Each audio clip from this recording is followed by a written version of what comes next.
You name the profession and have been here. I have a lot of teachers from the area colleges come here for undoing things, whether it's writer's block or anxiety or stage fright, or I have a number of people come in for depression. I have sport people come in to get them out of what they might call a slump. And I have people that come in that want to enhance their memory and concentration and things. Very nice. Have you done any work around trauma? People who have experienced trauma in the past, or? Well, a lot of different people come in with trauma. Recently, a young woman came in who was traumatized by her boyfriend, who had said on the phone while she was headed back to her place, "When you get here, I'll be gone." Well, what she didn't know is that when she got there, he had hung himself and he was gone. Oh my gosh. And she was in therapy for 6 months, and it really wasn't doing anything, and she ended up having to take an extended leave from her job. And when she came here, I began to explain to her how the mind works and how thinking works, and we used the hypnosis to enhance everything that she was going through. Right. And I did give her a few techniques to help her release the anger, because she was just feeling sad and it was all her fault, and it really wasn't her fault at all. And she didn't realize that she was just covering up all this anger over the whole situation that he had put her through. Right, right. Which kind of brings up an interesting question for me, because I'm doing some reading right now. And part of what I've been trying to understand is this whole concept of feelings and emotions, and how I believe they state, and I don't remember what the emotions are right now, but I believe there's about 3 to 4 different actual emotions or feelings. But that feelings and emotions can be, it's really, it can all be a perception. So how you feel about a situation and the emotions that it brings up for you is really a perception. So if you're able to look at that from a different perspective, you're able to release some of those emotions and feelings. And it sounds like it's similar to what you're talking about. Could you talk a little bit about that? Is it the same or is it different? Well, we have a lot of emotions. We have about 20 of them. Okay. And each one is run by a particular set of neuropeptides. And so if you, let's say you're having a good thought. Right. All right? And you're all alone, you're walking down the street, and it's just a really good thought, and all of a sudden you just start laughing. Right? There's a reason for that. And basically what you're doing is you are reliving something that you lived.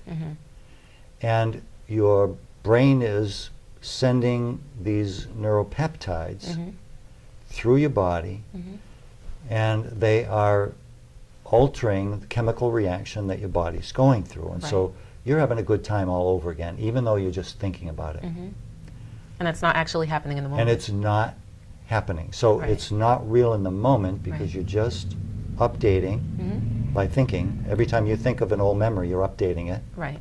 But you're also reattaching the memory of the old memory and updating the old memory. And if it's a good one, great. Right. But if it's a bad one, the bad, I tend to call them junk instead of bad or negative. They're housed in a different area of the brain. They're housed in the amygdala. Okay. So we could say that the really stressful, anxiety-provoking, terrible emotions are all housed there, and every time you think about them, you are actually updating and modernizing that memory. Okay. In fact, you're altering it, because memory is not fixed like a snapshot in a camera. Right.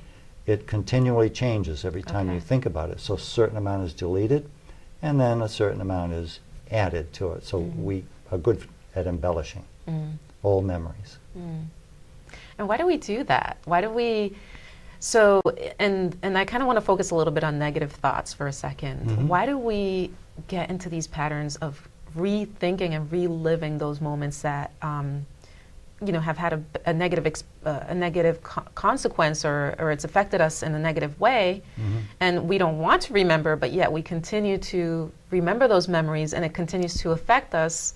Therefore, you know, we're feeling anxious and depressed, and every time we think about them. Right. Well, let me say that, let's call this my opinion, okay? Okay.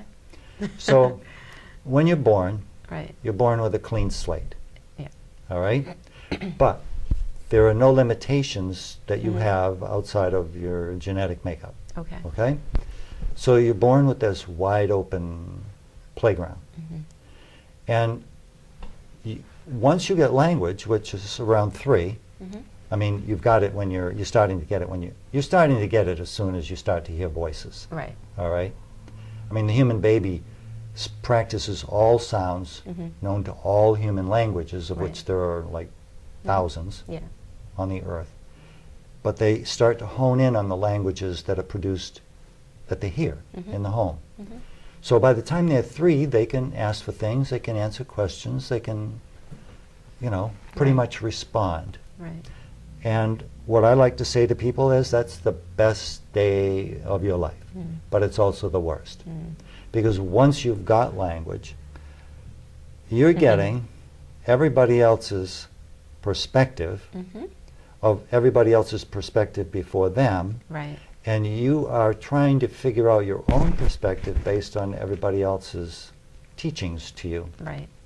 So it's limited. It's very limited. You're limited to what you get first from your parents, and then when religion is brought into it, you're limited to that, and when your teachers are brought into it, you're limited to that, and nowadays we're limited by our politicians. Yeah. Yeah. So then we're kind of limited to all the things that, and it sounds like what you're trying to say is that it's generational. So generations sort of repeat that language, and then as a result of that, we're kind of limited to what we learn in our surroundings. Right, but it's not fixed because you have a man who has his family background. Yep. He's got his stuff. You got a woman with her Right. background, and then they kind of merge and Yeah. they create a new perspective, and Right. then that keeps on happening, so on and so on down the line. Right. But we've got this long line. People tend to, birds of a feather flock together. Right. So birds of like minds tend to come together and they think Okay. the same things, and so that's how it gets perpetuated down the line. So Okay.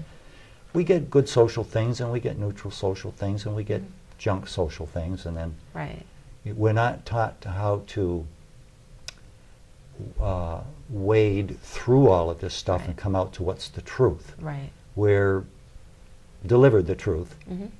We say, you better believe that or not. Right. And then what they do is they hit us with fear tactics. Because if you don't do this, something's going to happen. Right. And that starts with the parents, and then it continues with the teachers, and it continues with the clergy members, and it continues with the politics. Yes. And how do we break away from that? I mean, is it really about accessing a certain part of the brain to be able to do that? How do we break free from that? Well, let me just say this, that fear is the mechanism that drives everything, all right? And it's not always necessarily on purpose that a fearful thing happens. Right. It could be as simple as what I'm going to state now. Okay. You and I, let's say we're siblings, and I'm older than you are. Okay. I don't want to say I'm younger, 'cause I'm obviously older. Right. But, and you're busy, reading something, and you're really focused on reading that, and I sneak up behind you, like Right. that. Yeah. Scares the living daylights out of you. Yeah. Now, some kids, that's exciting. They say, do it again, do it again. Yeah. And others will say, they'll start crying, Ma, he scared me. Right. All right. So right there we have a perspective. One takes it in a positive way, one in a takes it in a negative Yeah. way, and you weren't in danger, Right. but you were scared. And the emotion that you experienced, that terrifying emotion that you experienced at that moment, will stay with you for the rest of your life, but it will be changed over and over and over again, because from that moment, you're going to be dreading Right. being alone, engrossed in Right. something, Right. because I'm going to sneak out and scare you again, and you hate that As a result of association. as a result of association. And that our memory is very much associative, and Yeah. we grow new fingers every time we go through a new pattern.